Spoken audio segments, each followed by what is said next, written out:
समस्त शिशु भाई भौणी मान मोर सुप्रभात। केमती अच्छा समस्ते भलरे थी भावुची समस्त बापा माँ कथा मान लकडाउन में भलरे थी।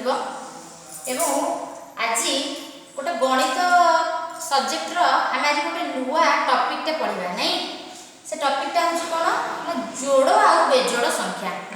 जोड़ बेजोड़ संख्या कहले आम कौन बुझा प्रथम जोड़ संख्या बुझा तापर आम बेजोड़ संख्या को जीवा। ठीक अच्छे मुझे संख्या लिखुची ध्यान देकी देख 2 4 5 7 मुझे केतोटी संख्या लिखिली 4टी संख्या लिखिली 2 4 5 7। ठीक अच्छे बर्तमान से संख्या अनुसार मु मोर गोली करी चलिबी। एबे हम देखिबा ए जो संख्या गुडी को नेइथिली ताको बर्तमान कोन करछि सेही अनुसार मु गोली सब तैयारी कर देछि नहीं। एबे देखिबा ताको जोड़ जोड़ सब करबा। जोड़ अर्थ बुझिछो एक जोड़ा माने दुईटी तमे माने आगुरे एकटा भलो भाबरे जानछो। एबे आको करबा जोड़ करबा कि देखिला एटा गोटे जोड़ हेइ परला कि नहीं एटा आराम से गोटे जोड़ हेइ परला। जोड़ माने दुई दुईटा लखे ध्यान दबो गोटे जोड़ हेइ परला। तने आमे लक्ष्य करबा जो गोली गुडी बा जो संख्या अनुसार गोली गुडी को करछि जदी जोड़ जोड़ हेइ परला सेही संख्याटी आमे मुंडुली बुलाइबा। बुझेला एथरा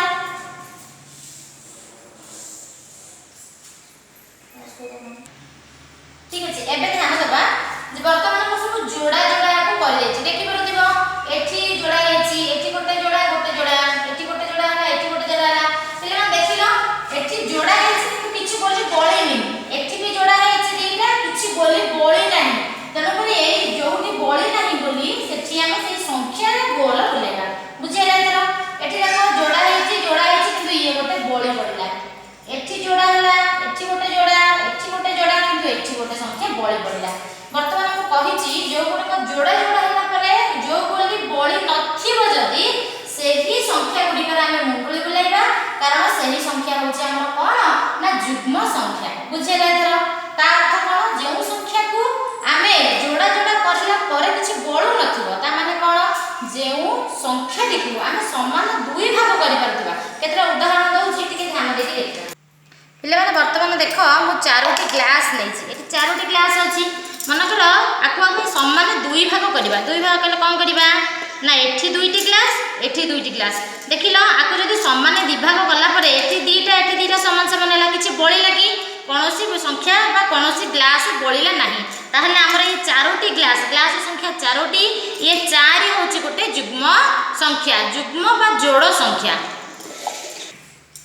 पिले माने वर्तमान देखिबा मु केतोटी ब्लॉक्स नेछि आको गणिबा 1 2 3 4 5 6 आको हमें सही परे समान दुई भाग करबा। एपट गोटे रखिले एठी गोटे रखिले एठी गोटे रखिले एठी गोटे एवं एठी गोटे पिले माने देखिलो समान समान रहिले कि नहीं एपटे 3टी एपट मध्य 3टी तनुकरी समान भाव रे एटा को हमें बांटी पारिले। मोट संख्या नैथिले 6 एपट रहिला 3 एपट मध्य रहिला 3 तनुकरी 6 होछि एक युग्म। ठीक अछि एबे देखिबा मो ग्रीन ब्लॉक्स रो 3टी नेली 1 2 3 आको मध्य हम समान दुई भाग करबा। आको एपट रखिली किंतु पिले देखिलो मझिरे गोटिए रहिला एटा बळी पडुची एटा मध्य को पटको जे करले समान भाव रे रहि परिबो नाही तेनु एटा हमर 3 ए संख्या 3 टी हमर युग्म संख्या हेइ परिबो नाही। एटा को प्रकार संख्या तनु करे एटा मु परे बुझेबी तम केवल एबे युग्म बा जोड़ संख्या विषय रे जानि थाओ। पिले बाटे के ध्यान दबा युग्म बा जोड़ संख्या काहा को कुहा जाय परीक्षा निश्चित भाव पढिबो टिके ध्यान दियो। जो संख्या 2 द्वारा विभाज्य ताहाकु युग्म बा जोड़ संख्या बोली कुहा जाय। 2 द्वारा विभाज्य माने हर तुमे आगु सिखिचो ता अर्थ आपण गोटे किछि जिनिस तुमको दिया गले तुमे समान दुई भाग रे ताको बांटी पारथिबो। 2 द्वारा विभाज्य मींस जेते शेषर भाग शेषर हमर शून्य आसीथिबो सेही संख्या को आमे युग्म संख्या बोली कहला। तार आरो एक डेफिनेशन अछि एठी लिखि देछि जेउ संख्या रे एकक स्थान रे 0 2 4 6 बा 8 थाए सेही संख्या को आमे युग्म बा जोड़ संख्या बोली कहि पारिबा।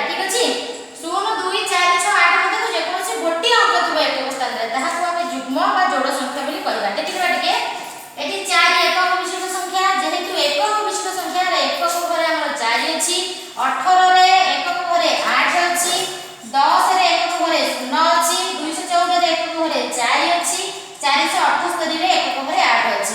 ଏହି ସଂଖ୍ୟା ମାନଙ୍କ ମଧ୍ୟରୁ ଏକକ ଘରେ ଗୋଟେ ଗୋଟେ ସଂଖ୍ୟା ଥିବାରୁ ଏହି ସଂଖ୍ୟାକୁ ଆମେ ଯୁଗ୍ମ ବା ଯୋଡ଼ ସଂଖ୍ୟା ବୋଲି କହିବା। ମନେ ରଖ